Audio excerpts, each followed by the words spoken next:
반갑습니다. 케빈입니다. 몇 주 전 기존에 출시됐던 아이폰에서 이번 아이폰 14 프로로 넘어갈 메리트가 있냐는 내용을 메인으로 해서 전해드리면서 제 간단한 후기를 말씀드렸었는데요. 오늘 영상에서는 아이폰 14 프로 거의 3주 정도 사용하면서 느낀 제 개인적인 후기를 말씀드려볼까 합니다. 저번 영상이랑 내용이 조금 겹칠 수도 있는데 만약 겹친다면 제가 기존에 말씀드렸던 내용이 확정적인 입장으로 바뀌었다고 보시면 되겠습니다. 오늘은 평소와는 다르게 본론부터 먼저 정리해서 말씀드리자면 저는 이전에 나왔던 아이폰 13 프로도 그렇고 12 프로도 그렇고 왠지 2% 부족해서 메인폰으로 쓰려 하려다가도 항상 서브폰으로 넘기고 메인폰으로 항상 썼던 대화면에 삼성페이까지 되는 Z 폴드 시리즈를 계속 사용해 왔었어요. 이번에도 한번 아이폰 14 프로 메인폰으로 사용해보고 뭔가 마음에 안 들면 서브폰으로 내리고 메인폰을 Z 폴드 4로 사용하려고 했는데 Z 폴드 4를 서브폰으로 사용하고 메인폰을 아이폰 14 프로로 사용하기로 결정했습니다.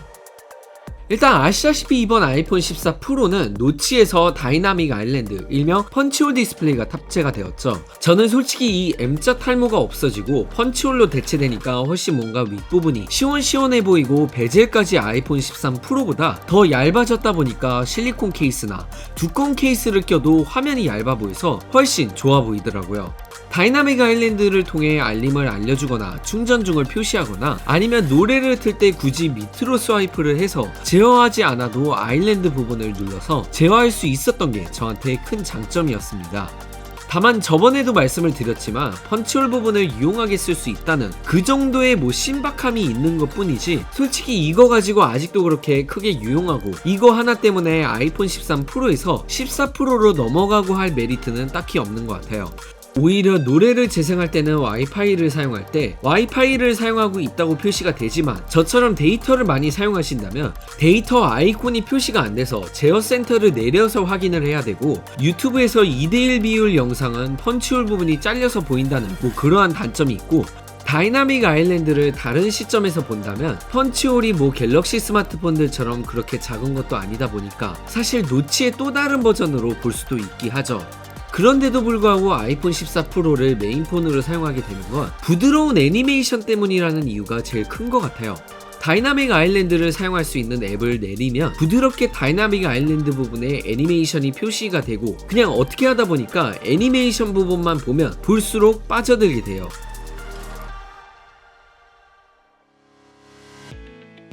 Always on 디스플레이 같은 경우도 이번에 iOS 16 잠금화면 업데이트 덕분에 다양하게 원하는 대로 커스터마이징 할 수 있다는 걸 장점으로 뽑고 싶었습니다. 시간, 위젯 이러한 부분을 커스터마이징 할 수 있다는 것 외에도 다양한 잠금화면과 홈화면 프로필을 등록할 수 있다는 걸 전 크게 생각했어요.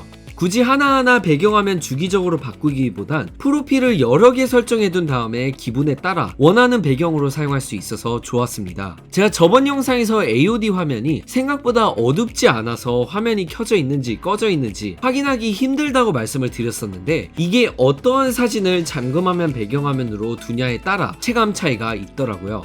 아이폰 14 프로 딥퍼플 공식 배경화면으로 사용했을 때 이게 AOD 화면인지 일반 잠금 화면인지 구분하기가 생각보다 힘들었는데 친구들이랑 놀러간 사진을 흑백 배경화면으로 해서 하니까 AOD인지 잠금 화면인지 아주 쉽게 구분할 수 있었어요.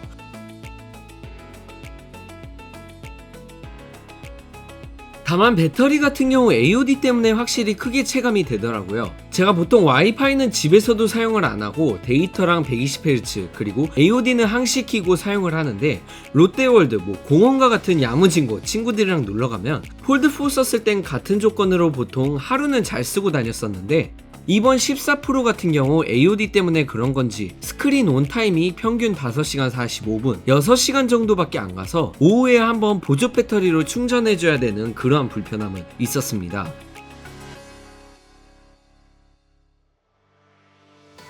카메라 부분은 제가 아이폰 14 프로에 대해서 얘기를 하면서 자세하게 말씀을 안 드렸었는데 오늘 영상에서 조금 자세하게 그러니까 사진 촬영 부분을 위주로 해서 다루어 보도록 할게요. 사진은 갤럭시를 선호하고 영상 촬영은 아이폰을 선호한다고 제가 항상 말씀을 드리고 있는데요. 저는 개인적으로 확대했을 때 어느 정도 뚜렷하게 보여야 하고 뭔가 필터를 사용한 것처럼 화사하게 나온 사진들을 좋아합니다.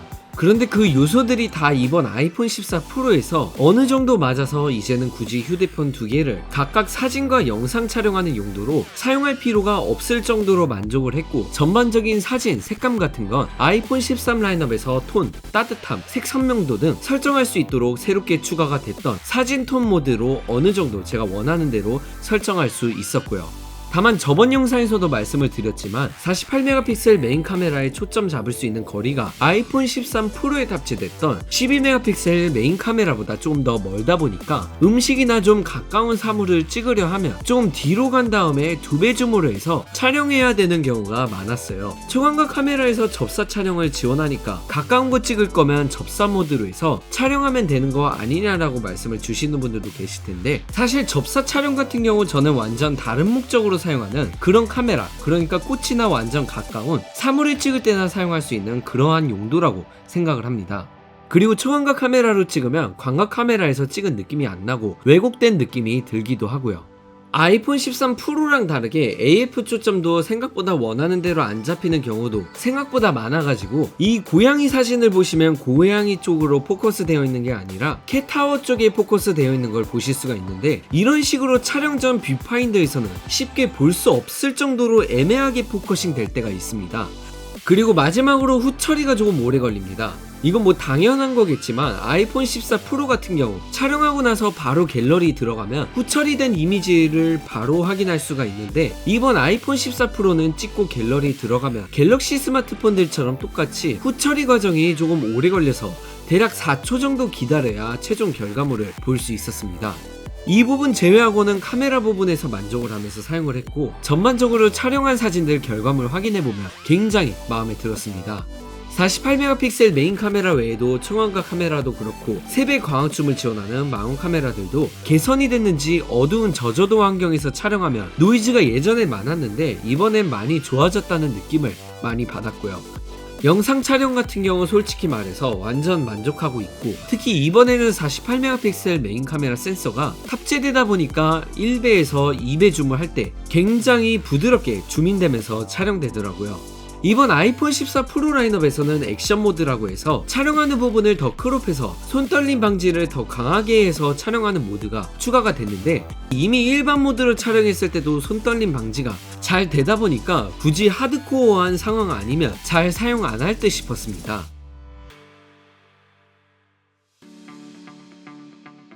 아이폰 14 프로, 저는 솔직히 말씀드려서 삼성페이와 제 윈도우 PC의 연동성, 통화 녹음 이러한 부분들 다 포기하고 메인폰으로 사용할 정도로 그동안 나온 아이폰들 중에서 아주 가장 만족하면서 사용을 했던 것 같습니다.